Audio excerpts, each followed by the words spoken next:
Ben ritrovati tutti.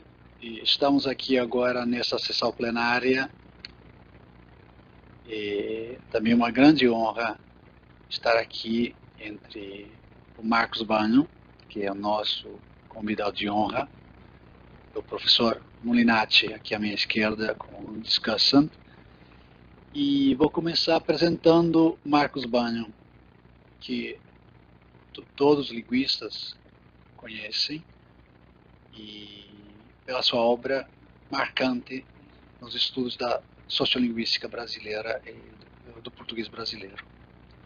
Marcos Banho iniciou seus estudos na Universidade de Brasília, onde foi apresentada a sociolinguística por Stella Maris Portone Ricardo. Transferindo-se para Recife, prosseguiu sua formação na Universidade Federal de Pernambuco, onde foi aluno de Irandê Antunes e Luiz Antônio Marcuschi, que se tornaria importantes referências em sua trajetória posterior. Na mesma universidade, depois da graduação em letras, obteve o título de mestre em linguística, sob orientação de Maria da Piedade de Maria de Sá. Concluiu seu doutoramento em filologia e língua portuguesa na Universidade de São Paulo, sob a orientação de Ataliba Castillo, e com a orientação de Maria Marta Pereira Scherri.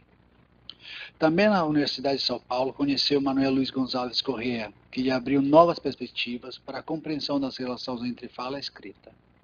Atualmente é professor do Instituto de Letras da Universidade de Brasília, pesquisador colaborador do Instituto da Língua Galega, com sede em Santiago de Compostela.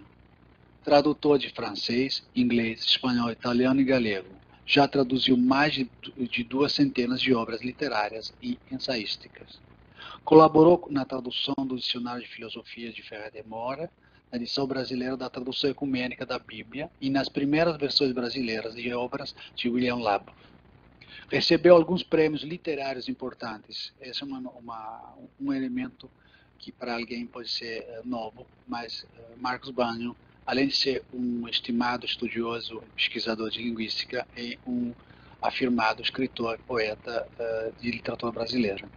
Recebeu alguns prêmios literários importantes: o Prêmio Bienal Nestlé de Literatura Brasileira, para os contos, 1988, o Prêmio João de Barro de Literatura Infantil, 1988, o Prêmio Cidade de Belo Horizonte, 1988, o Prêmio Cidade do Recife, o Prêmio Estado do Paraná e o Prêmio Carlos Drummond de Andrade de Poesia primeiro e segundo lugares, em 1989. Entre as obras de pesquisas sociolinguísticas, relembramos aqui Nada na Língua por Acaso, por uma pedagogia do português brasileiro, Não é errado falar sim em defesa do português brasileiro, A Norma Oculta, Língua e Poder na Sociedade Brasileira, Pesquisa na Escola, o que é, como se faz, e Português ou Brasileiro, um convite à pesquisa, Preconceito Linguístico, o que é, como se faz. Entre as obras organizadas, relembramos Linguística da Norma, Norma Linguística, Políticas da Norma e Conflitos Linguísticos, e a Gramática Pedagógica do Português Brasileiro, que é uma das últimas obras e sobre o qual, de uma certa forma, a nossa plenária focalizará a maioria do seu tempo. Obras de ficção: A Invenção das Horas e Rua da Soledade, contos, e entre os livros de literatura infanto-juvenil, e relembramos O Tempo Escapou do Relógio, Um Céu Azul para Clementina, Uma Vida de Contos de Fadas, Uma Vitória Diferente e Unhas de Ferro. E também autor de livros de poesia, como O Vaganal. É muita honra e que passo a palavra a Marcos Banho.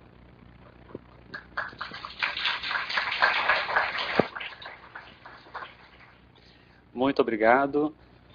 É um grande prazer estar aqui. É um grande prazer estar na Itália sempre. É a terceira vez este ano que eu piso o solo italiano. Já recebi vários convites, eu venho com muito prazer. E pela apresentação que o Gianluigi fez de mim, vocês podem imaginar que eu passo o dia inteiro sentado escrevendo. Podem imaginar que é verdade. A escrita para mim é quase uma necessidade física. Eu não consigo passar um dia sem escrever alguma coisa.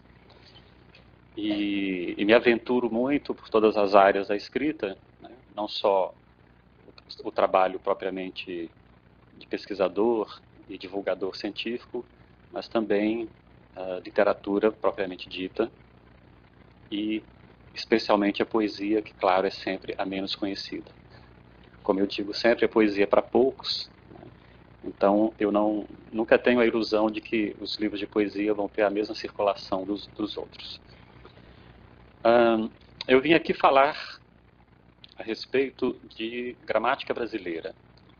É uma situação muito importante, porque atualmente no Brasil, sem que ninguém conclamasse, né, um grande movimento, mas iniciou-se um movimento de produção de gramáticas do português brasileiro. Então nós temos no Brasil uma longa tradição de gramáticas que tem um título genérico de gramática do português, em que, pela longa tradição gramatical que nós conhecemos todos, ainda se inspira na tradição literária, principalmente portuguesa. Mas, graças ao grande desenvolvimento de pesquisa linguística feita no Brasil nos últimos 40 ou 50 anos, nós coletamos uma quantidade muito grande de língua falada brasileira e também muitos trabalhos com a língua escrita de vários gêneros, não só o literário, mas de vários gêneros. Isso tem nos permitido conhecer mais a fundo o que é o português brasileiro, que língua é essa, né, para onde ela vai, quais são as suas origens. Cada vez mais os linguistas brasileiros se dão conta de que a situação muito profunda de contatos linguísticos durante o período colonial, sobretudo com as línguas de origem africana, sobretudo com as línguas do grupo Banto, influenciaram profundamente o português brasileiro. Então, quando eu digo titia, bom dia, esse traço fonético, que é amplamente usado no Brasil, cada vez mais se constata que se trata de uma herança dos nossos ancestrais negros, porque também o brasileiro é uma maravilhosa mistura étnica. Então, mesmo o brasileiro mais branco, loirinho do olho azul, tem alguma contribuição africana e indígena no seu DNA. Eu vou começar essa nossa discussão com as palavras do professor Ivo Castro, né, bastante conhecido, em que ele diz: a minha opinião de que a separação estrutural entre a língua de Portugal e a do Brasil é um fenômeno lento e de águas profundas, que é fácil e a muitos desejável não observar, assenta no convencimento de que a fratura do sistema linguístico existe, mas não é aparente a todos os observadores, nem é agradável a alguns saudosistas. Então, toda a discussão que eu vou empreender aqui tem como base o argumento de que português brasileiro e português europeu são duas línguas diferentes. Esse argumento se sustenta em fatos estruturais, linguísticos, mas também, e muito mais importantes no meu entender, em fatores de natureza social, política, cultural, histórica e identitária. Eu não vou entrar no debate estéril sobre o nome da língua, se já deveríamos ou poderíamos chamar a língua majoritária dos brasileiros de brasileiro, porque, repito, é um debate estéril e os nomes das línguas são construtos culturais e ideológicos e, desse modo, dependem das particularidades históricas de cada comunidade de falantes. A língua grega, por exemplo, recebe até hoje o mesmo nome, Helenicá, que recebia na época de Platão, no século V a.C. No entanto, todos sabemos que nenhuma língua se mantém imutável ao longo de 2.500 anos e que nenhum cidadão da Grécia moderna é capaz de compreender integralmente um texto do período clássico. Mas não é só no nome das línguas que incidem os fatores culturais, ideológicos e históricos. Na própria noção de língua, esses mesmos fatores atuam poderosamente. Existe uma tradição de estudo das línguas que remonta à antiguidade, quando se fixaram os princípios e critérios que configuraram a disciplina chamada gramática. O mais importante deles, a própria coluna dorsal dos estudos gramaticais tradicionais, é a definição da língua literária clássica como seu único e exclusivo objeto de estudo. A língua falada simplesmente não era considerada língua, mas uma realização imperfeita, pobre e distorcida da língua verdadeira, que era a língua escrita literária. Temos aqui um exemplo evidente da influência do platonismo sobre os estudos da linguagem. A língua falada são as sombras instáveis e indefiníveis projetadas contra a parede da caverna, enquanto a língua literária, consagrada, é a forma ideal, aquela que só se conhece por meio da elevação espiritual que permite o acesso ao mundo das ideias. Essa eleição da literatura como objeto exclusivo dos estudos gramaticais vem expressa sem rodeios, por exemplo, na Nova Gramática do Português Contemporâneo, publicada em 1985 por Celso Cunha e Lindley Sintra. Então lá nós lemos: trata-se de uma tentativa de descrição do português atual na sua forma culta, isto é, da língua como a têm utilizado os escritores portugueses, brasileiros e africanos do romantismo para cá. Então, definição de língua culta, língua de escritores, do romantismo para cá. Mais recentemente, em 1999, na edição revista e atualizada da sua Moderna Gramática da Língua Portuguesa, Evanildo Bechara escreveu: a gramática normativa recomenda como se deve falar e escrever, segundo o uso e autoridade dos escritores corretos e dos gramáticos e dicionaristas esclarecidos. Aí já temos uma complicação, porque quem é que vai dizer se um escritor é correto ou não, e se um gramático ou dicionarista é esclarecido ou não? Então, é claro, o próprio juízo do gramático que escreve a sua obra. O surgimento da linguística moderna, a partir dos estudos comparatistas e históricos do século XIX, não alterou esse modo de ver e fazer as coisas. No senso comum ocidental, o termo língua se reduz a essa modalidade extremamente restrita e restritiva de uso que é a escrita literária. E é essa modalidade que comanda todo um vasto imaginário popular sobre correção linguística, em que o rótulo fácil e cômodo de erro é aplicado a toda e qualquer manifestação verbal, principalmente falada, que não corresponda ao modelo rígido de língua culta, ou seja, literária, que vem desenhado nos compêndios gramaticais de perfil tradicional. De onde vem essa tradição? Sabemos que, apesar do desmoronamento do Império Romano no século V de nossa era, o prestígio e o privilégio da língua latina permaneceram intactos e, longe de enfraquecer, se tornaram ainda mais poderosos durante o período medieval. Sobretudo por ser a língua oficial da todo-poderosa Igreja, o latim também se tornou a única língua explicitamente ensinada às pouquíssimas pessoas, todas do sexo masculino, que tinham acesso a alguma instrução formal. Evidentemente, não era um latim qualquer, alguma modalidade de língua falada, mas o latim clássico, ou seja, o latim preservado nas obras dos grandes prosadores e poetas do primeiro século antes e do primeiro século depois de Cristo.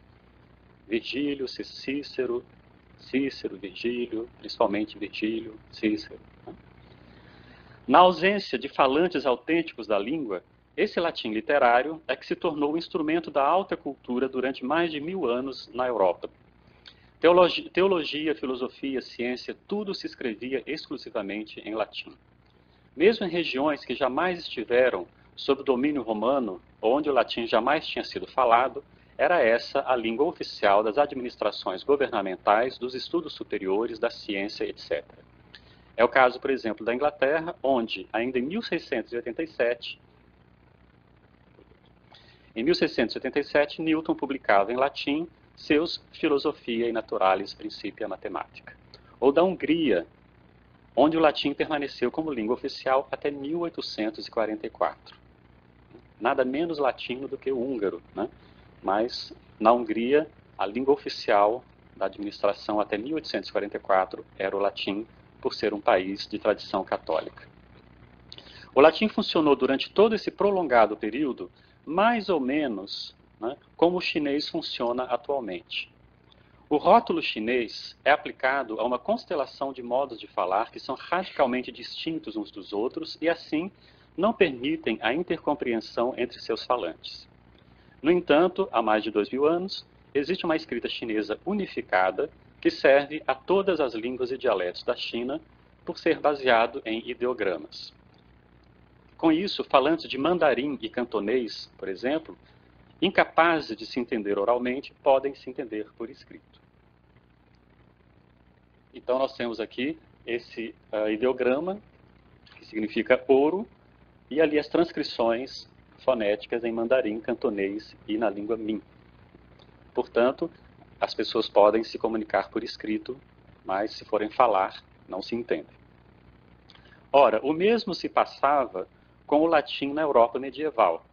Em cada região, as pessoas que o empregavam acabaram por desenvolver uma pronúncia particular daquela língua escrita, que era muda e surda. Tal era a profusão de pronúncias que o humanista Erasmo de Roterdã propôs no século XVI uma pronúncia restaurada, na tentativa de unificar os modos de leitura em voz alta da língua. E assim é até hoje, quando se trata de latim. Temos, por exemplo, em cada país existe uma pronúncia tradicional do latim. Os franceses, quando leem latim, pronunciam de uma maneira afrancesada. Nós, brasileiros, também temos a nossa pronúncia tradicional do latim em português. Existe a chamada pronúncia eclesiástica, que na verdade é a pronúncia italiana, e a pronúncia restaurada, que é usada pelos eruditos e pelos estudiosos da língua. Então, o latim escrito pairava sobre a Europa, suspenso sobre o mar instável e às vezes revolto das multiplicidades de línguas faladas no cotidiano europeu. A partir, no entanto, do período chamado moderno, século XV e XVI, com a ruína do sistema feudal e o surgimento dos primeiros grandes estados nacionais, entre outras profundas transformações sociais e políticas, o latim foi perdendo a sua força como língua oficial e, em seu lugar, foram instituídas as línguas nacionais, devidamente padronizadas e submetidas aos processos de gramatização. Portugal foi um pioneiro nessa fase, já que a língua nacional, até então privada de nome próprio, foi oficializada pelo rei Dom Dinis em 1279, um resultado da estabilização política do reino que já tinha definido suas fronteiras, quase inalteradas desde então. Mesmo assim, como nós sabemos, somente em 1536 aparece a primeira obra gramatical da língua, a de Fernão de Oliveira, acompanhando o movimento geral em andamento nos demais países. Um movimento que tem como um de seus principais marcos simbólicos a publicação da Gramática da Língua Castelhana por Antônio de Nebrija, no ano de 1492. 1492 é um ano muito interessante. Não por acaso é o ano da conquista de Granada, último território sob domínio árabe, e é o mesmo ano em que Cristóvão Colombo, a mando da Espanha, chega ao continente americano. Então, não é por acaso que na gramática do Nebrija ele diz sempre foi a língua companheira do império. Então, o projeto político da gramática tradicional, da gramática normativa, está muito bem explícito na gramática de Nebrija. A oficialização das línguas nacionais tomou como inspiração o sempre venerado latim. Era preciso construir uma língua nacional digna, rica e tão elevada quanto a antiga língua dos grandes oradores e poetas da Roma clássica. De fato, um dos projetos ideológicos mais explícitos do período renascentista e moderno foi convencer os cidadãos ilustres de que sua língua materna tinha a mesma estatura que o latim clássico.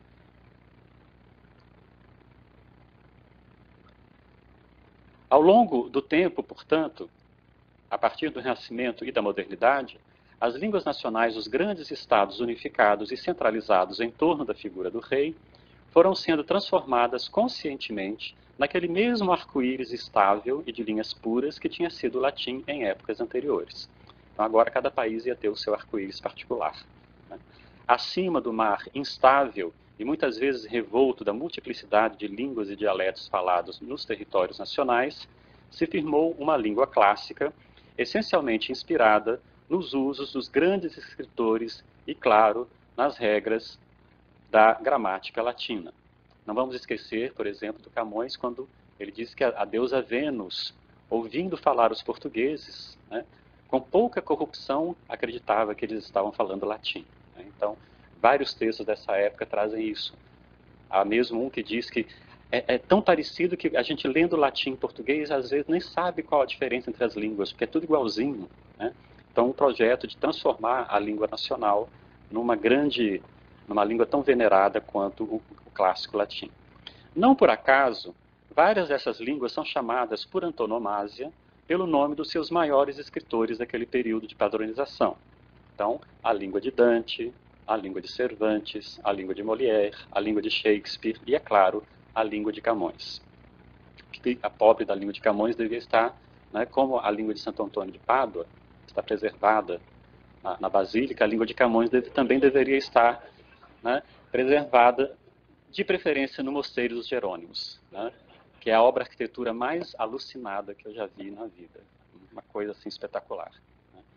Pois é justamente essa língua de Camões que ainda vive e vigora no imaginário coletivo daqueles que se referem ao português como uma língua única, que serve de esteio, inclusive, a projetos claramente políticos, político-ideológicos, como o da assim chamada lusofonia, e que eu prefiro chamar de ilusofonia.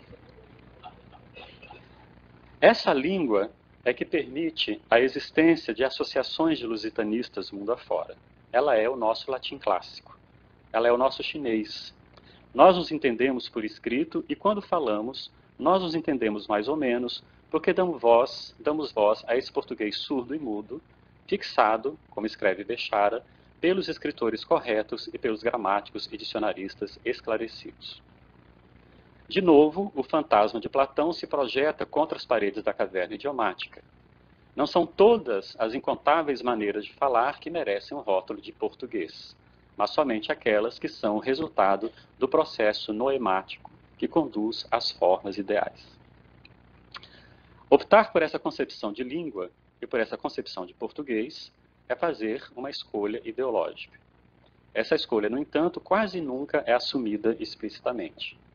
Apoiada numa longa tradição, ela parece tão óbvia que nem é preciso enunciá-la. Ora, também é fazer uma escolha ideológica renegar essa concepção de língua portuguesa e propor, como proponho, uma visão radicalmente distinta desses fenômenos. A diferença aqui está no fato de ser esta uma escolha ideológica assumida como tal. As circunstâncias históricas explicam sempre os mitos culturais que, inevitavelmente, também se transformam em mitos científicos, preservados pelos que se dizem cientistas, ou seja, pelos que dizem seguir metodologias coerentes e teorias consistentes. A questão que desejo levantar é a seguinte: na literatura dedicada à formação das línguas românicas, é certo e indiscutível dizer que 500 anos depois da queda do Império Romano, já existiam línguas em formação nas antigas províncias imperiais. Línguas receberão mais adiante nomes próprios como francês, espanhol e português. O italiano vai demorar muito tempo ainda para ser oficializado. Nessa mesma literatura, porém, quase ninguém considera que as modalidades de francês, espanhol e português faladas nas antigas colônias da França, da Espanha e de Portugal já podem ser consideradas como línguas diferentes. A pergunta é, por que 500 anos depois do Império Romano a gente pode falar de línguas diferentes e 500 anos depois das invasões europeias em outros continentes não podemos falar de línguas diferentes? Livros dedicados ao estudo da história do português, por exemplo, sempre trazem um capítulo, em geral no fim do volume, sobre o português brasileiro como um apêndice, um adendo à história do português puro e simples, do português tucur. Então, essa é a pergunta. Em fevereiro do ano de 842, os famosos juramentos de Estrasburgo são pronunciados pelas tropas de Luís o Germânico e de Carlos o Calvo. As tropas de Carlos, que vinham dos territórios que mais tarde serão a França, assim prometeram. Eu não vou ler isso aí, né? Mas nós sabemos que isso definitivamente não é latim. É uma língua românica, sem dúvida, mas nem de longe segue as regras da gramática latina. E a pronúncia, é óbvio, também devia ser algo muito distinto do latim, seja do latim vulgar, seja mais ainda do latim clássico. E não podemos esquecer que quando um modo de falar é registrado por escrito, é porque ele já vinha sendo falado há muito tempo. Há tanto tempo que, precisamente, se sentiu a necessidade de registrá-lo por escrito. Então, o que viria a se tornar o francês já estava em gestação, já era falado pelo povo, né? Mas a língua oficial era o latim, e, no entanto, nesse momento, em 842, né, quando os irmãos resolvem dividir o império que herdaram do pai, as tropas juram, uma em alemão e a outra no que vai ser o francês. Ora, entre a data oficial da queda do Império Romano em 476 e os juramentos de Estrasburgo, em 842, se passaram somente 366 anos. E já vemos uma língua em formação. Um outro documento também que pode atrair, a nossa atenção é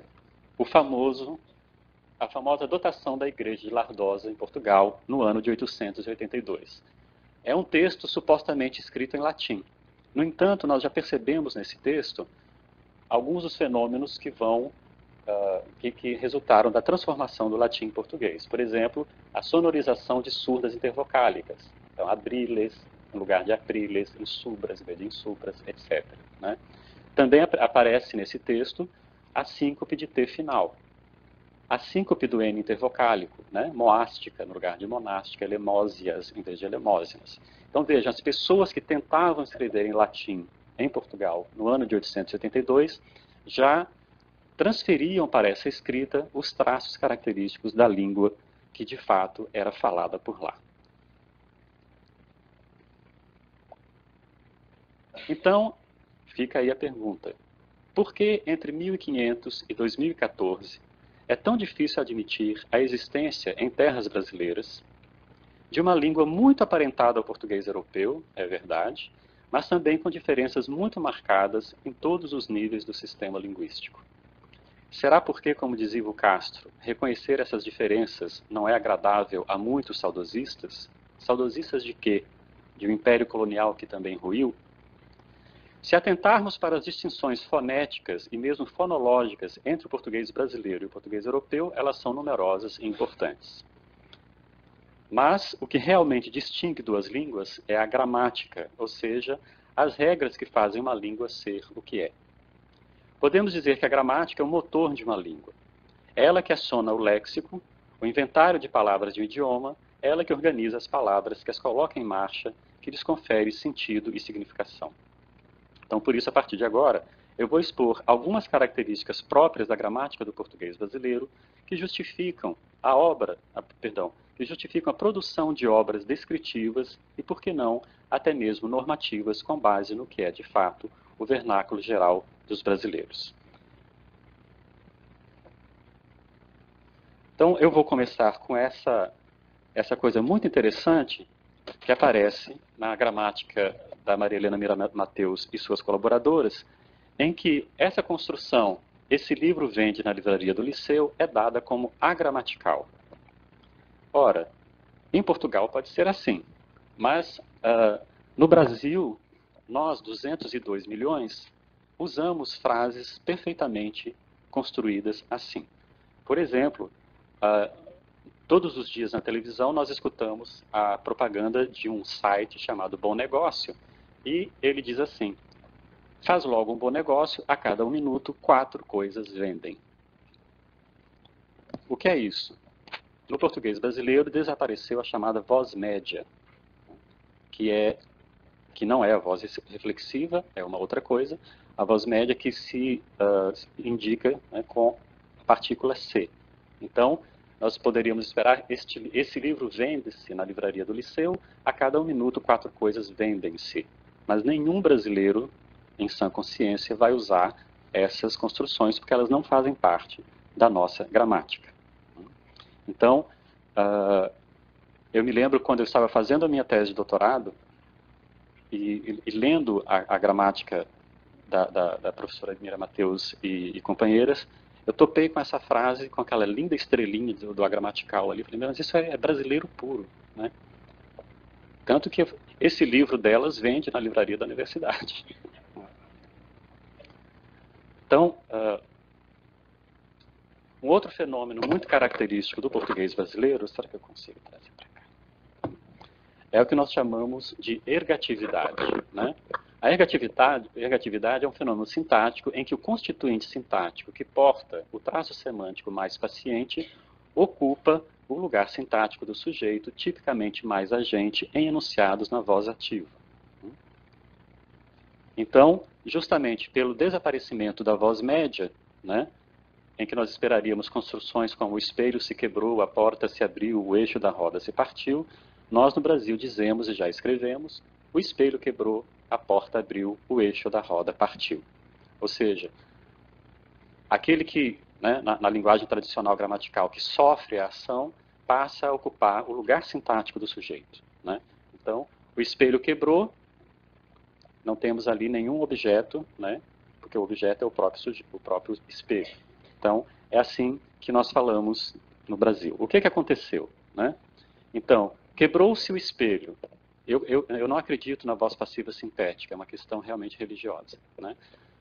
Então, para mim, quando nós temos quebrou-se o espelho, nós temos a voz ativa, quebrou o transitivo direto, sujeito-objeto. O espelho se quebrou, voz média, quebrou o transitivo direto, e finalmente a construção ergativa, o espelho quebrou, ergativo, em que o quebrou se transforma em verbo intransitivo, né? Então, construção perfeitamente usual no Brasil. Aqui alguns exemplos, né, tirados de língua falada e língua escrita. Porque eu operei a vesícula. Minha empregada tinha que me botar no ônibus, mas é isso, sabe? Eu operei um olho. Na verdade, meu olho foi operado pelo médico, né? Mas nós dizemos tranquilamente, eu operei da vesícula. Você já reprovou na prova prática do Detran? Na verdade, é o Detran que reprova a pessoa, né? Mas a construção ergativa, nós estudantes brasileiros dizemos, eu reprovei em linguística histórica, eu reprovei em matemática, né? Quem reprova é o professor, né? Então, eu fui reprovado, mas nós dizemos tranquilamente assim. E aqui o bom negócio, a cada 1 minuto, 4 coisas vendem, né? Isso está avançando de maneira bastante curiosa. Por exemplo, no Brasil, quando nós pagamos imposto de renda a mais, nós recebemos uma restituição da Receita Federal. E os contadores dizem, eu acho que este ano você vai restituir. Quer dizer, você vai ter dinheiro restituído pela Receita. Você vai restituir, né? Nessa construção em relação ao médico, eu operei, né? Eu operei a vesícula. Na verdade, a minha vesícula foi operada por um médico, né? Mas nós dizemos tranquilamente, amanhã ela vai operar da garganta, né? Então, é por aí. Uma outra coisa tipicamente brasileira, que todo mundo conhece, é a que diz respeito aos verbos causativos sensitivos. Marta mandou-me sair, ninguém no Brasil fala assim, né? Nós dizemos, Marta mandou eu sair, né? Então, este é um fenômeno que caracteriza o português brasileiro dentro do conjunto de todas as línguas românicas. Nem o inglês escapa de colocar o pronome no caso acusativo. No entanto, no Brasil, né, a famosíssima frase deixa eu ver, né, que virou chover, né, chover isso, né? Nós temos até a brincadeira, se chover molha, né, Lívia? Então, é assim que nós usamos no Brasil e cada vez mais verbos estão sendo interpretados nessa direção do causativo sensitivo. Aqui, exemplos escritos extraídos da internet. Além de ter um grande conhecimento sobre magia, Glinda usa várias ferramentas, encantamentos e instrumentos em seu laboratório. O livro A Cidade Esmeralda de Oz revela que ela possui um grande livro de registros que permite ela saber tudo o que ocorre no mundo. Poucas foram as vezes nessas 2 décadas e meia de convívio em que presenciei ele perder a compostura. Renato Cajá deu essa qualidade no meio de campo, foi lindo assistir ele jogar. Meu ex-companheiro usou meus documentos pessoais e pela internet consegui fazer uma compra. Não autorizei ele a utilizar meus documentos. Então, o uso do pronome no caso reto, nessas construções causativo-sensitivas, né, já é categórico no Brasil, né? Principalmente no imperativo. Manda ele entrar, deixa ela falar, né? Ninguém no Brasil vai dizer mande-o entrar, né? Só se for assim um pedantismo, né? Se a pessoa estiver vestida de cartola, fraque, né? O que também não se usa mais, né? Um outro fenômeno muito interessante no Brasil é a transformação de verbos inacusativos em verbos acusativos, né? Essa é uma frase que todas as mães brasileiras dizem, né? Meu bebê está nascendo os dentes, o que faço? Né? Então, o verbo nascer é o exemplo típico de verbo que não pode ter objeto. Mas no Brasil nós estamos atribuindo objeto a verbos que são tradicionalmente inacusativos, né? Então nós temos, estão nascendo os dentes do meu bebê, toda uma transformação, meu bebê sujeito, está nascendo, verbo transitivo direto, os dentes. Né? Isso porque a ordem sintática, que já se gramaticalizou de maneira muito forte no português brasileiro, é sujeito, verbo, objeto. Então a nossa tendência é transformar todas as construções, né, encaixar direitinho essas construções. Não é? Você que deve ter sido aluna da Erotilde Goretti, né? Sem dúvida, estudou muito sobre a ordem. A Erotilde Goretti Pesati é especialista na ordem no português brasileiro. Então, o que acontece nisso? Topicalização do elemento a ser realçado no discurso, esse elemento é complemento genitivo do núcleo do sintagma nominal sujeito. Apagamento da preposição quando o elemento antes preposicionado se torna sujeito. Recondução da sentença à ordem sujeito, verbo, complemento. Atribuição dos traços semânticos mais agente, mais animado ao sujeito sintático, traços típicos desse constituinte. E pesquisadores que estão investigando as relações entre português brasileiro e línguas do grupo banto estão encontrando muitas semelhanças entre essas construções inacusativas que também, ao que parece, existem nas línguas do grupo banto. Então, aqui nós temos, esse carro cabe muita coisa, apesar do tamanho, excelente automóvel. O vestido rasgou a costura no esforço. Minha máquina de lavar enxuta está vazando água por baixo, o que eu faço? Fui colocar 2 calças e uma bermuda de molho e a bermuda saiu tinta.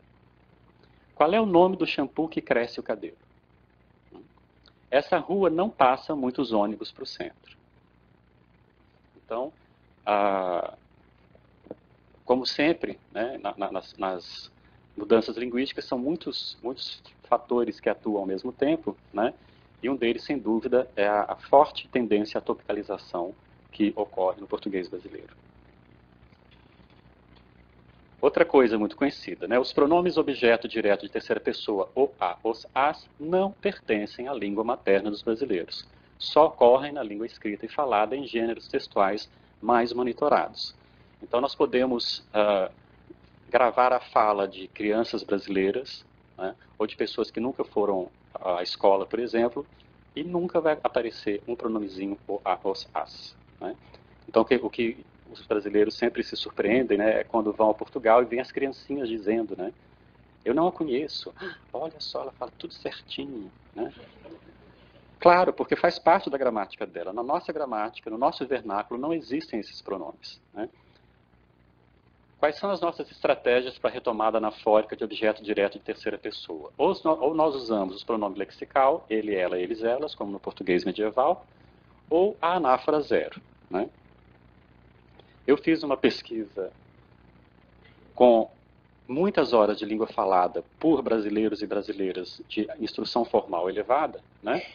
Então, encontrei 3 pobres críticos, 18 pronomes lexicais e 479 objetos apagados, né, objetos nulos, anáfora zero. Né. Então, o campeão nacional, de preferência, é realmente a anáfora zero. Então, eu fiz uma coisa curiosa. Eu fui pesquisar na internet a receita das bolas de Berlim, em português europeu e em português brasileiro, onde nós chamamos de sonho. Né. Então, vejam aqui. Se eu soubesse falar português europeu, eu ia ler com a pronúncia, mas eu não sei. Estenda a massa e faça com ela um rolo. Corte-o em bocados pequenos e dê-lhes depois a forma de bolas de Berlim. Coloque-as num tabuleiro polvilhado com farinha e deixe levedar até dobrar de volume. Frite as bolas de Berlim em óleo, o lume deve estar no mínimo, e quando estiverem loiras, retire-as com uma escumadeira. Deixe-as escorrer sobre papel absorvente e passe-as ainda quentes por açúcar pilé e canela. Depois vocês me explicam o que é açúcar pilé. Querendo, pode rechear as bolas, depois de fritas, com creme pasteleiro. Agora a receita no Brasil. Para a massa, dissolva o fermento com açúcar, adicione o restante dos ingredientes e pouco a pouco acrescente a farinha de trigo. Transfira para a pedra e sove até ficar uma massa enxuta e lisa. Deixe descansar até a massa dobrar de volume. Boleie os sonhos, coloque em uma assadeira untada com óleo e deixe a massa crescer até dobrar de volume. Frite cada uma dessas bolinhas em óleo moderado, bem delicadamente, até ficarem douradas dos dois lados. Retire do óleo, transfira para um prato com papel absorvente, faça um corte lateral com uma faca e com uma tesoura, recheie com o sabor desejado, polvilhe o açúcar impalpável ou passe no açúcar e canela e sirva. Então veja que na receita brasileira não ocorre um mísero pronome clítico, né? Isso é, de fato, muito comum, né? A presença desses clíticos tornaria esse texto, que é um texto utilitário, né, para uma receita muito pesado, muito pedante para um leitor, né, uma dona de casa, um dono de casa como eu que gosta de fazer bolos, né, não, se tornaria um texto estranho, né? Então, o português brasileiro deu uma volta completa e retornou ao latim clássico, que não tinha pronomes de objeto terceira pessoa, né? Então, quando a gente lê, por exemplo, o episódio da Santa Ceia, traduzido por São Jerônimo em latim, né, pegou o pão, partiu-o e deu-o aos apóstolos, né, em latim não tem. Pegou o pão, partiu e deu, né, exatamente como nós diríamos hoje no português brasileiro. Outra coisa também muito interessante é que a preposição introdutora de objeto direto não é mais a preposição a, que, pobrezinha, né, está em franca decadência no português brasileiro. Ela ainda se preserva, por exemplo, em variedades regionais, como no Nordeste. Mas no português brasileiro mais geral, a gente usa mesmo a preposição para, o que também é interessante na comparação com todas as outras línguas românicas, né? Então, essa estudiosa da Universidade de Brasília, Bispo, fez uma pesquisa com língua falada no Rio de Janeiro, né, e encontrou o clítico me em 56, para 44, a 0. Para a segunda pessoa, te-lhe, 53, para 40, 7. E na terceira, o lhe, que no português brasileiro nunca jamais se aplica à terceira pessoa, né? Então, quando nós dizemos lhe em português do Brasil, além de ser regional, é sempre para você, né? 82 para e 18 a, né? Então, isso também para outros usos da preposição, né? Então, no Brasil ninguém vai ao banheiro, a gente vai no banheiro ou para o banheiro, né? E assim vai. Outro caso também bastante relevante é a formação do imperativo no português brasileiro. Ele não obedece, nunca obedeceu ao que está nas gramáticas, né? Nós temos, de fato, uma divisão regional entre norte, nordeste, sul e sudeste, em que no norte se usa principalmente as formas derivadas do subjuntivo e no sul, principalmente, as formas derivadas do indicativo. O mais curioso é que no norte se usa muito tu, né? Então, e no sul, o você. Então nós conseguimos realmente ser muito desobedientes e invertemos tudo, né? Então quem fala tu, na hora de fazer o imperativo diz fale, venha, coma. Quem fala você, na hora de usar o imperativo diz vem, faz, come, né? E a mescla dessas formas é perfeitamente aceita, ninguém estranha, ninguém se joga do 8º andar, né? Então, aqui um programa de televisão chamado Se Liga Brasil, né? Se esse programa se chamasse Liga-te Brasil, né, não estaria no Brasil, né? Aqui uma propaganda do PCdoB, nós temos vem com a gente, filie-se, né? Então, as duas formas usadas sem nenhum problema, né? E a famosíssima propaganda da Caixa Econômica Federal, vem para a Caixa você também, né? Então, vem para a Caixa tu também, só no Rio Grande do Sul, né? Para a Caixa Econômica fazer uma propaganda universal brasileira, ela tem que dizer vem para a Caixa você também, né? Vejam, por exemplo, que o Chico Buarque, que é um autor, né, muito conhecido, ele tem essa canção lindíssima chamada As Vitrines, em que ele sempre se refere a personagem da canção como tu, e usa os verbos, né, conjugados conforme a conjugação clássica. Mas na hora do imperativo negativo ele diz, dá tua mão, olha para mim, não faz assim, não vai lá não, né? Então, se nós temos no Brasil, em algumas regiões, pessoas que dizem tu fazes, tu queres, ninguém no Brasil jamais dirá não faças, não venhas. Né? Isso não existe no português brasileiro. Ou a gente diz não vem, ou a gente diz não venha, mas jamais não venhas. Né? Uma outra coisa interessantíssima também é que no português brasileiro o verbo sozinho, na terceira pessoa do singular, funciona como indeterminante, né? Como sujeito indeterminado. Então, numa loja, nós encontramos aceita cartão Renner e não aceita-se. Né? Não pode estacionar aqui, não. Então, isso é típico. Né? A gente chega numa loja e fala, aqui faz fotocópia? Né? Onde guarda os livros? Né? Então, o verbo na terceira pessoa sozinho funciona muito bem. Eu estive recentemente reemplacando o meu carro lá em Brasília e tem não emite CRLV 2014 nesta unidade do Detran. Onde nós poderíamos esperar não se emite. Né? Mas, novamente, essa partícula C, no português brasileiro, está passando por uma grande transformação, né? Onde ela deveria ser usada, ela não é usada, e onde ela deveria, ela não é. Então, nós estamos usando, por exemplo, como sujeito de infinitivos, né? Um trabalho bom de se ler, assim dizemos no Brasil. Né? É uma coisa difícil de se fazer, né? Onde as gramáticas proíbem, mas, como nós somos muito desobedientes, né? Nós estamos lá. Então, como eu dizia, já há algum tempo vem, né, desde o início do novo milênio, por isso que eu falo das gramáticas do novo milênio, vem sendo produzidas obras gramaticais que se concentram na descrição do português brasileiro sem fazer nenhuma comparação mais, como sempre se fazia, com o português europeu. Então, em 2001, saiu a Gramática de Uso do Português, da professora Maria Helena de Moura Neves. Em 2008, a Gramática UAIs da Língua Portuguesa, do professor José Carlos de Azeredo. Em 2010, a Gramática do Português Brasileiro, do professor Mário Perini. E também, em 2010, a nova Gramática do Português Brasileiro, do professor Ataliba de Castilho. Né? A gramática do professor Ataliba também ia se chamar Gramática do Português Brasileiro, mas como saiu primeiro do Perini, a editora pôs esse nova para poder criar uma diferença. Né? E este que vos fala, movido pela inveja, publicou em 2012 a Gramática Pedagógica do Português Brasileiro, com as suas 1056 páginas, e em seguida uma edição resumida, que é a Gramática de Bolso do Português Brasileiro.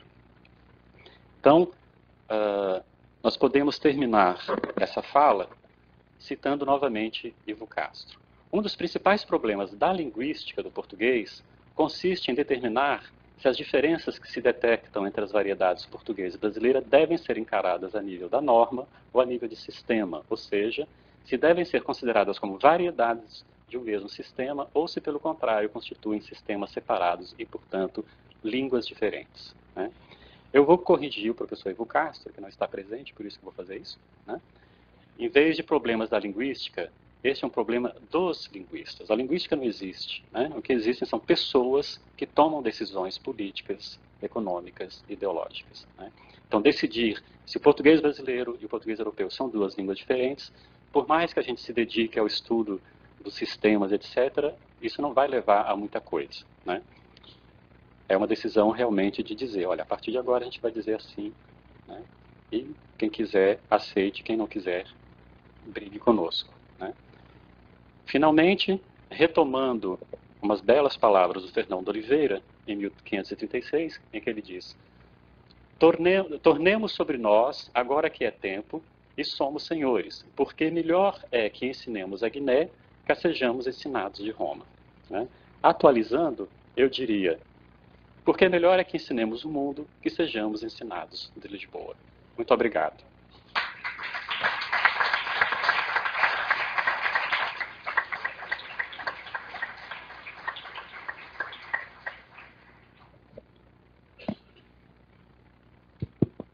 Muito obrigado, Marcos Banho. E agora, vou passar a palavra ao nosso discussão, o professor Roberto Molinatti.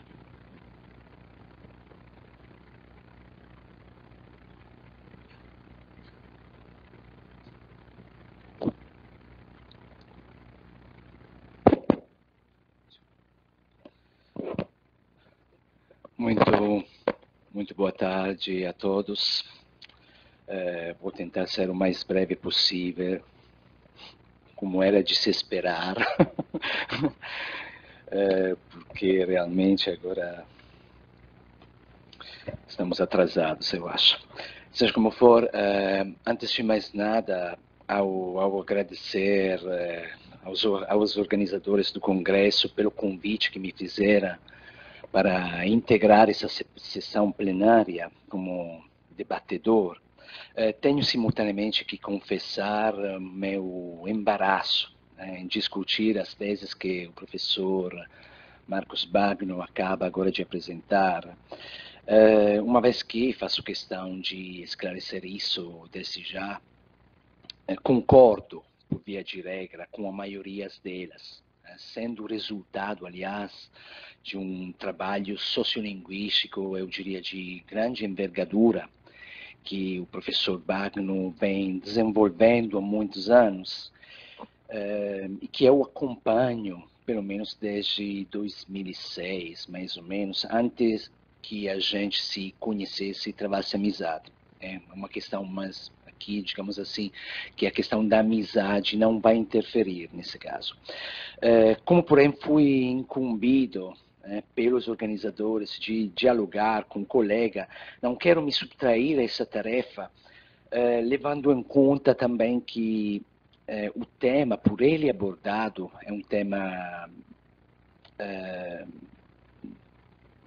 particularmente relevante, eu acho, não só para todos nós aqui reunidos, mas é um assunto que cabe também dentro dos meus pessoais interesses científicos, conforme demonstra aquele projeto de pesquisa internacional coordenado pelo professor Faraco, da Universidade do Paraná, e do qual participamos também eu e o colega De Rosa, que visa analisar justamente as gramáticas da língua portuguesa publicadas no Brasil, tendo como divisor de águas o novo milênio.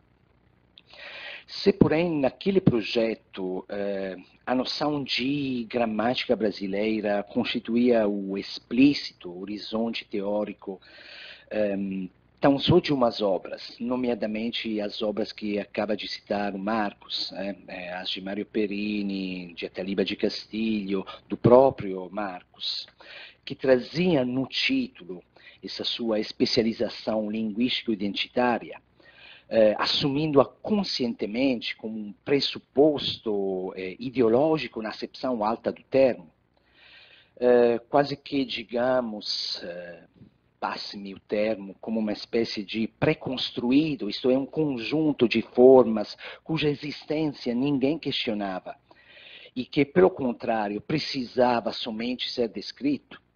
Agora, na instigante fala do Marcos, aquela mesma noção de gramática brasileira, ali subjacente, que presidia de modo necessário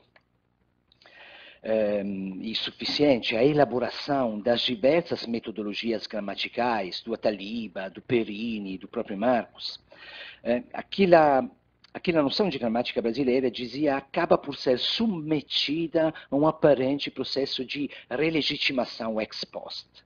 Digo aparente processo de relegitimação porque, longe de ser uma espécie de histeron proteron linguístico, invertindo a normal ordem de sucessão entre a definição do objeto de estudo e a sua descrição, a palestra do colega brasiliense não precisava de modo algum legitimar o que já, na esteira de muita literatura científica sobre o tema, parece hoje em dia bastante consensual. Se não até sobejamente evidente, pelo menos no meu entender, no entender de muitos. Ou seja, a existência em ré de uma gramática brasileira, da língua portuguesa, cuja emergência histórica, aliás, um brilhante sociolinguista precocemente falecido, o Tarallo, já nos anos 80 fazia remontar até o final do século XIX. Contudo, o que continua carecendo de legitimação, pelo menos aos olhos de muitos, mais uma vez, é justamente a inscrição dessa gramática brasileira em um processo de gramatização tão radical que, criando o espaço da diferença com a norma europeia, não se contenta mais com a definição do português brasileiro como variedade do mesmo diassistema, mas reivindica para ele o Estatuto de Língua. A esse respeito, o professor Baglio, ao invés de se limitar a listar alguns casos emblemáticos em que as diferenças a nível de normas são de fato encaradas, como diz o Ivo Castro na citação, né, a nível de sistema, ao ponto de falarmos hoje, por exemplo, do dinamarquês e do norueguês como línguas diferentes, embora partilhem um sistema linguístico praticamente idêntico e haja mútua inteligibilidade entre os seus falantes, das duas línguas. E a mesma coisa vale também para o sérvio-croata, para o hindi e o urdu. Então, Marcos nos propõe uma série de fenômenos gramaticais particularmente significativos, que caracterizam o vernáculo geral dos brasileiros e que, por isso, no entender dele, podem justificar a autonomização do português brasileiro como língua distinta do português europeu, ou do português tucu, sem adjetivos. Trata-se, como vimos, de manifestações cabais de um mesmo rearranjo, pelo qual teria passado a sintaxe do português brasileiro, levando a processamentos cognitivos de reanálise e de recategorização, tais como o apagamento do pronome nas construções ergativas, ou a valorização da função sintática do sujeito nas construções com uma carga de afetividade. E, aliás, mais em geral, eu gostaria de acrescentar também a posição que os sintagmas nominais ocupam em relação ao verbo e a impossibilidade, a rigidez das construções do português brasileiro, por exemplo.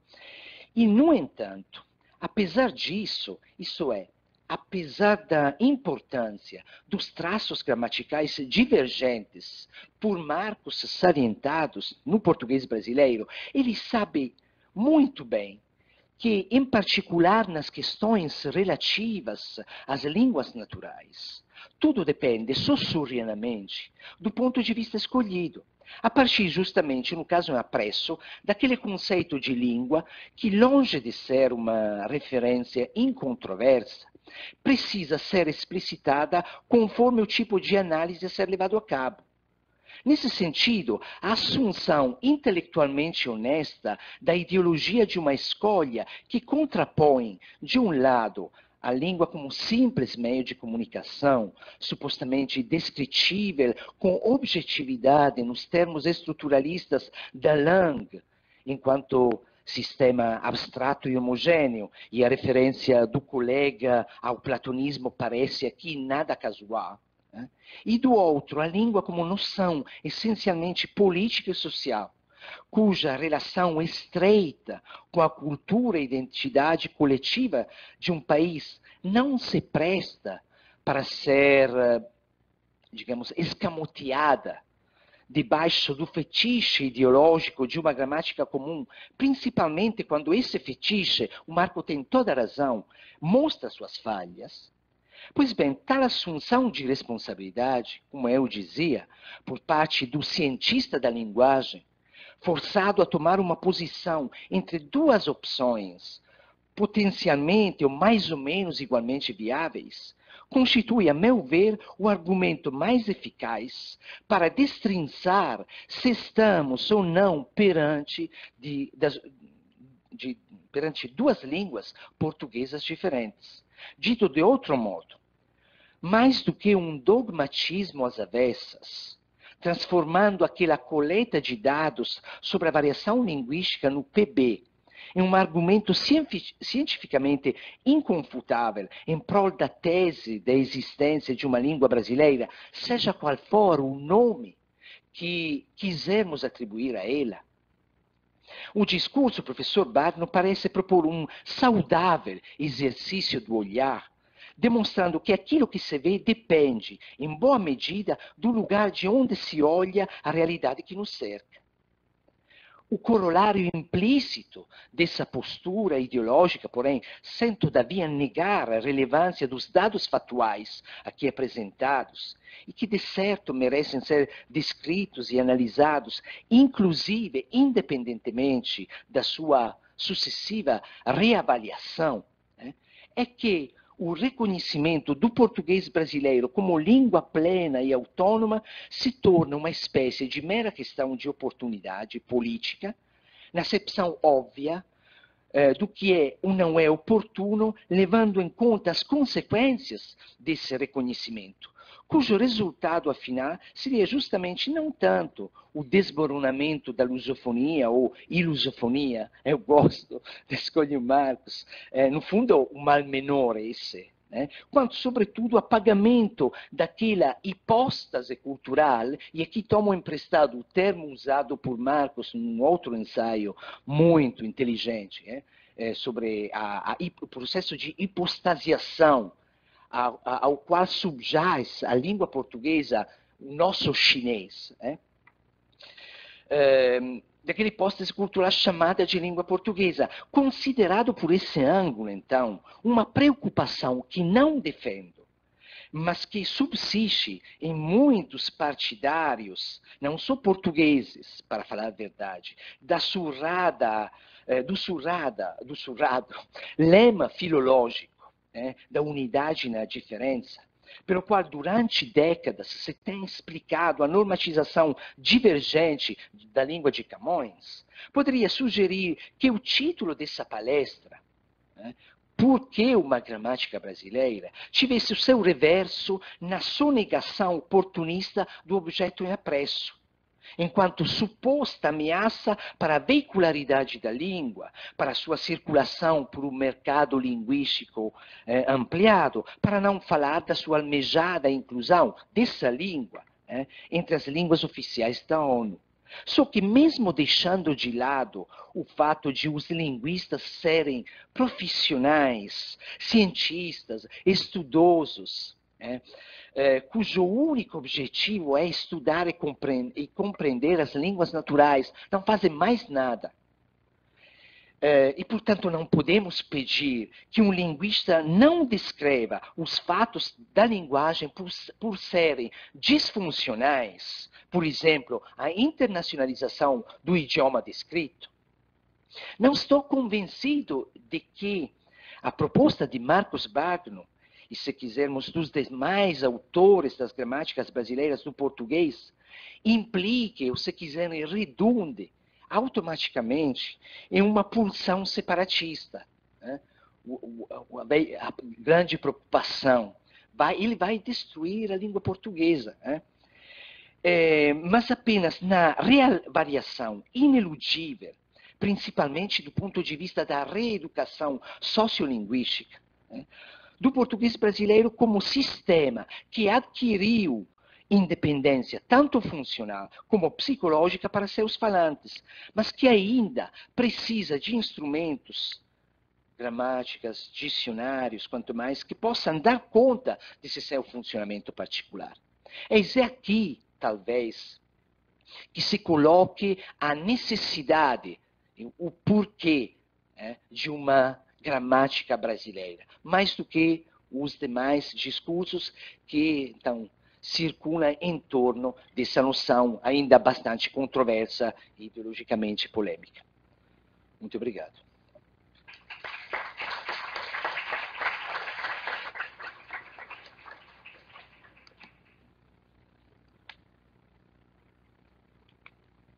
Bom, agora chegou o momento para o público poder fazer umas perguntas aos nossos convidados. Marcos Bagno, deixo a palavra ao público.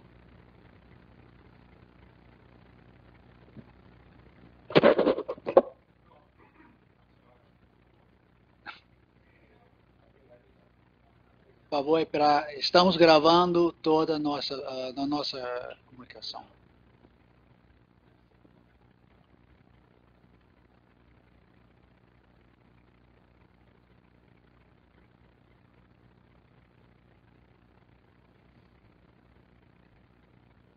A minha é apenas uma curiosidade. Como o professor ensinou as influências que vêm das línguas bantus,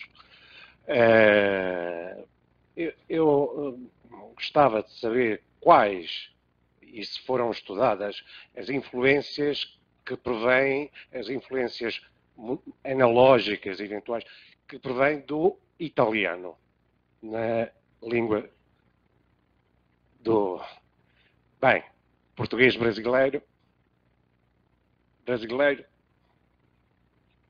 Certo. Nós tivemos no Brasil, no final do século XIX, uma grande imigração italiana, da qual eu sou um fruto, né?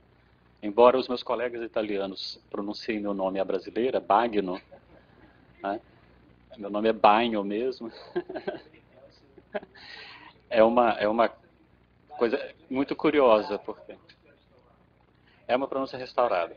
É curioso porque sempre que eu vou no Brasil, quando eu vou aos lugares, as pessoas sempre me perguntam assim no cantinho, como é que se pronuncia seu nome? É Bagno, Banho, como é que é? Aí eu digo, à vontade, né? O importante é que falem de mim.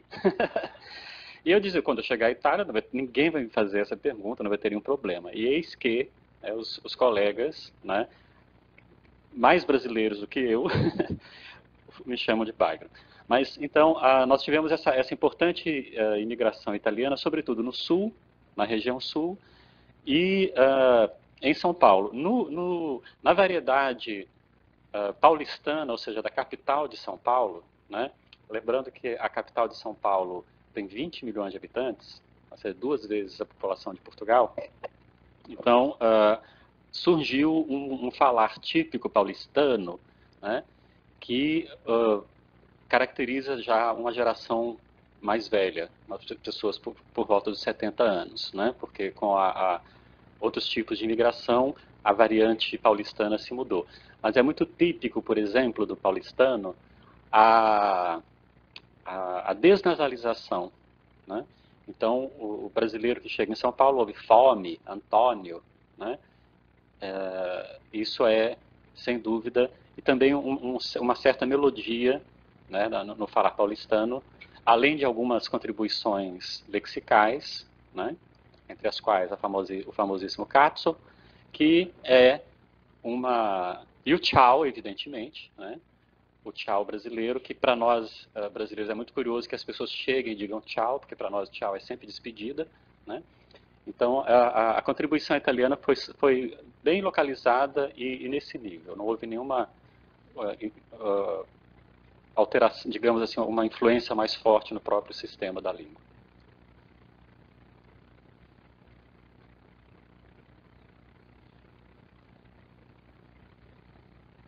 Potete parlare italiano, se volete. Falamos. Portanto, de onde é que eu começo? Portanto, a primeira pergunta pode ser assim um bocado provocadora. Então, nós falamos de americano, falamos de argentino, falamos de boliviano, de peruano, etc. Portanto, esta é a primeira pergunta. A segunda, assim, algumas imprecisões que eu talvez orientaria de outra forma. Por exemplo, falando do chinês. O chinês, afinal, não é só uma língua escrita, porque outro dia estava em Trento, outro congresso, onde todos falávamos português. A certa altura, 2 chineses, tinha um mandarim de um lado e um cantonês do outro, começaram a falar em chinês, toda a noite falaram em chinês todo o jantar. Depois, no fim, eu disse exatamente o que também vocês aqui disseram, ou seja, mas afinal vocês percebem-se, mas vocês não falam um mandarim, outro cantonês. E eles disseram, então nós falamos chinês, nós nos percebemos perfeitamente, mas o chinês não é uma língua escrita. Quer dizer, é escrita, mas também nós percebemos perfeitamente. E era exatamente a mesma discussão que ontem à noite tivemos antes do fado, na nossa mesa, falando do Véneto e do siciliano, coisas dessas. Quer dizer, eles devem ter, evidentemente, eu não sou especialista de chinês, mas devem ter, evidentemente, uma língua comum e que se percebem perfeitamente. Mas eu não entro nisto porque não sou assim pessoa muito competente. Em relação ao Qi, eu convido a rever um bocadinho melhor esta situação, porque por exemplo, os italianos, quando vão a Portugal e regressam, e escrevem algumas palavras, escrevem palavras que ouvem em Portugal com o Qi final. Portanto, quer dizer que este grupo de TE. Portanto, eu até, quando vi estas palavras, não as percebi, depois percebi que estava a falar de palavras que hoje se pronunciam de outra forma.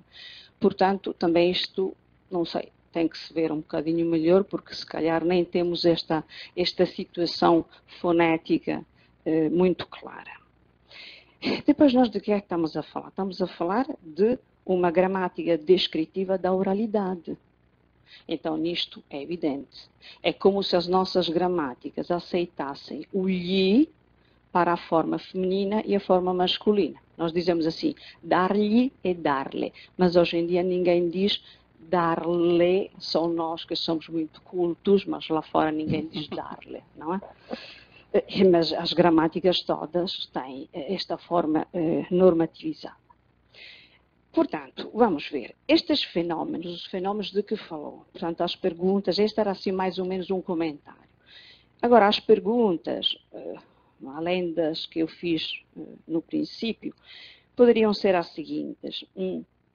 Estes fenómenos que são contemplados, portanto, estes fenómenos de que falou, estão contemplados nas gramáticas brasileiras, ou seja, por exemplo, a norma é assim, mas depois na oralidade, quer dizer, as gramáticas contemplam estes casos ou ignoram completamente. Portanto, esta poderia ser uma opção dentro de uma gramática do Brasil, considerar estas soluções, porque, por exemplo, nós, quando damos aulas, por exemplo, todos nós, dizemos que em português, toda a gente não diz nós, todos dizem a gente, mas depois, nas gramáticas, quase ninguém escreve que a gente equivale a nós. Mas nós todos aqui, dando aulas, explicamos isso. Outra coisa, eu gostaria de saber, porque não sei, ignoro, quantos linguistas, ou melhor, se há vários linguistas atrás do Marco Banho Bagno. Muito obrigada. Muito obrigado, agradeço. Bom, são várias perguntas, né? Se a gente puder ficar aqui até as 8 da noite. Mas, primeiramente, a situação histórica do Brasil é muito diferente da situação histórica dos Estados Unidos e dos países de colonização espanhola, né? Então, por exemplo, a miscigenação que aconteceu no Brasil, que não aconteceu nos Estados Unidos, por exemplo, né? Então, os portugueses, praticamente todos, iam para o Brasil sozinhos, sem mulheres, e se relacionavam lá com as índias e depois com as negras, né? Só mais tarde é que começaram a vir famílias portuguesas de fato. Então, a nossa situação colonial é muito diferente das demais, né? Sobre o chinês, existe uma língua oficial chamada Putonghua, que é baseada na fala de Pequim, né? E que é a língua oficial de toda a China, né? Então, um cantonês e um falante de cantonês e um falante de mandarim podem se entender porque eles estarão falando essa língua de Pequim, que é que também é chamada de mandarim. É uma situação bastante interessante, essa do chinês. Depois, eu não sei, seria interessante conhecer esses alunos que voltam de Portugal dizendo gente, né? Porque eu só ouço os portugueses dizendo gente, com este e, que não existe no português brasileiro, né? Então, segundo um amigo meu, fonologista, bastava isso para dizer que são duas línguas diferentes, né? Existem duas vogais centrais átonas em Portugal que não existem no português brasileiro, né? Que é o a átono e o que é o schwa. Então, além de todas as questões do ritmo silábico, o ritmo acentual, né? Eu aprendi, por exemplo, que em Portugal também existem consoantes duplas, porque a palavra memória é mória, com dois M's, MM, né? Então, ontem falou-se muito da memória, né? Enquanto no Brasil a gente fala memória ou memória com E aberto no Nordeste. Então, são questões aí fonológicas mesmo, que diferenciam as duas línguas. Depois, não existe, né, uma divisão rígida entre língua falada e língua escrita, muito menos hoje, né? A hibridização de fala e escrita é bastante profunda, né? Tanto que nós temos na internet um evento chamado Bate-Papo, que seria um evento oral, mas é todo feito por escrito, né? E os nossos dados, além de língua falada, também provêm de língua escrita, né? Então, eu durante um tempo estava com um projeto lá na Universidade de Brasília que era justamente o impacto do vernáculo sobre a escrita monitorada. Então, como é que na escrita, mesmo altamente monitorada, já aparecem com muita frequência os fenômenos característicos do vernáculo. Por exemplo, né, para pavor de muitas pessoas, quando o verbo antecede o sujeito, nós no Brasil não fazemos concordância. Então nós dizemos chegou às férias, que bom, né? Apareceu muitas pessoas na sala, por causa da nossa rigidez de sujeito, verbo, objeto. Tudo que vem depois do verbo para nós é objeto, não se faz concordância. E esse fenômeno já se documenta em textos altamente monitorados, ensaísticos, teses de doutorado em língua portuguesa, né? Dissertações de mestrado em linguística, né? Então, assim, existe muitas probabilidades de que, né? Veio muitas pessoas dizendo que. Então, esse fenômeno de concordância, ou de não concordância, já se documenta fartamente na língua escrita também, né? Então, a coisa se passa por aí. Quanto aos que vêm atrás de mim, eu prefiro dizer que eu venho atrás deles, né? Porque o que eu acho que caracteriza o meu trabalho, e por isso que ele tem algum destaque no Brasil, é que eu me dei conta de que havia muita coisa feita, né, pelos linguistas que me antecederam, e que não havia uma boa difusão, uma boa divulgação desse trabalho, né? Então, eu sou acusado, e eu tomo isso como um elogio, de ser muito mais um divulgador científico do que propriamente um cientista ou um pesquisador, né? Eu, como sou escritor, não tenho nenhum problema, então sou um escritor que escreve sobre língua. E, então, por exemplo, as questões de preconceito social, né? A necessidade de admitir vários fenômenos sintáticos já como perfeitamente normais, isso está bem documentado em vários trabalhos, né? Desde Taralo, a Taliba, Marta Cherry, muita gente, né? O que eu fiz e continuo fazendo, né, é justamente dar uma voz mais ampla para esses trabalhos e me dirigindo especialmente aos professores e às professoras que estão na ativa, as pessoas que estão se formando agora para serem professores, né? Então, é por isso, né? Eu sou um militante da linguística, né?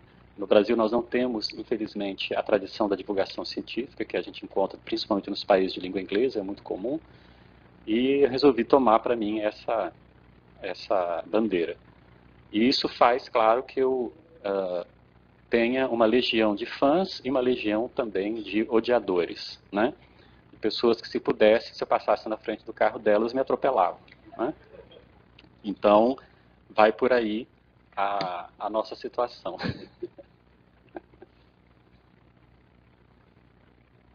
Vera, Lúcia? Rapidinho, boa tarde. Eu queria só colocar um adendo ali à resposta quanto ao italianismo no Brasil.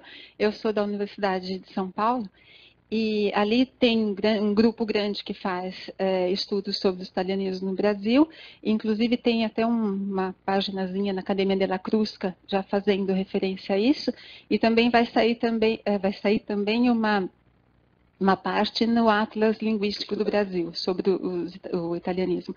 E existe em relação ao léxico, claro, ao sotaque, e também uma forma que é bastante conhecida, é difícil no italiano para outras línguas, que é o da, no sentido na casa de, né, que em alemão é o bei.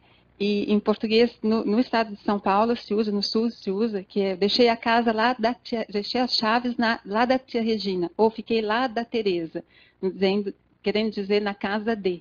Então, isso é utilizado também. E assim, em relação ao professor Magno, toda a teoria, né, gostaria de dizer que eu admiro muito a coragem e principalmente os estudos sobre preconceito linguístico, que a língua é poder. Então, dar poder às pessoas, dizendo que essa língua é minha também, eu acho muito bacana. Mas, ao mesmo tempo, no falar, dizer que no Brasil não se diz, no Brasil não se fala, nenhum brasileiro em sã consciência diz isso me incomoda bastante. Sim, porque eu sei. se eu digo assim, então, por ser descendente de italiano, eu tenho toda a forma, o dizer de falar italiano em casa, vou para a escola, aprendo português, né, a forma culta do português, e aí eu aprendo que aquela língua que eu falava em casa não era a norma culta. Depois que eu aprendo aquela norma culta, eu falo como todos os outros falam, né, não, mesmo sendo professor universitário, também eu digo o português dos outros. Então, a gente corta esse S no final, a gente não conjuga todos os verbos como deveria, mas dizer, português do Brasil é assim, também é complicado, porque eu não sei, eu uso as ênclises, né? Então, deixá-lo, fazê-lo, eu uso. Aí, se de repente falar, português não se diz assim, então você não é brasileiro. E depois eu vejo um estrangeiro, se eu estou aqui na Itália, e eu vejo, mas vocês não dizem isso. Por quê? O professor Magno disse que não disse. Então, isso também é complicado. Então, acho que ainda é uma discussão, assim, muito ampla. A gramática, né, todas as gramáticas, estamos no país onde a língua foi imposta, né? Então, todos os dialetos, então chegou-se à unidade linguística depois de um processo muito longo.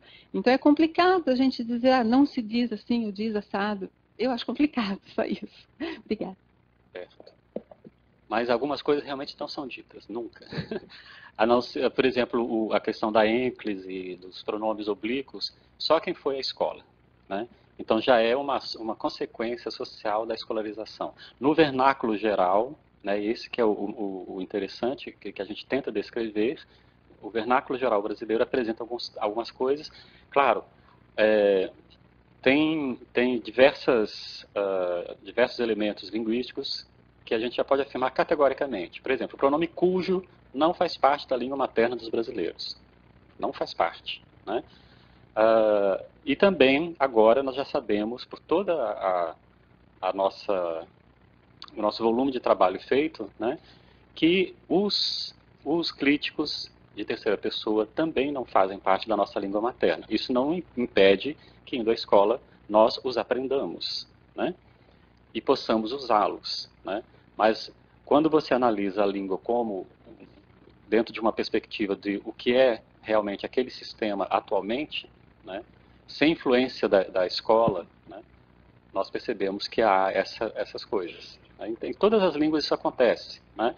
Há elementos linguísticos que são usados, mas não fazem parte do sistema da língua propriamente dita, né? São coisas aprendidas.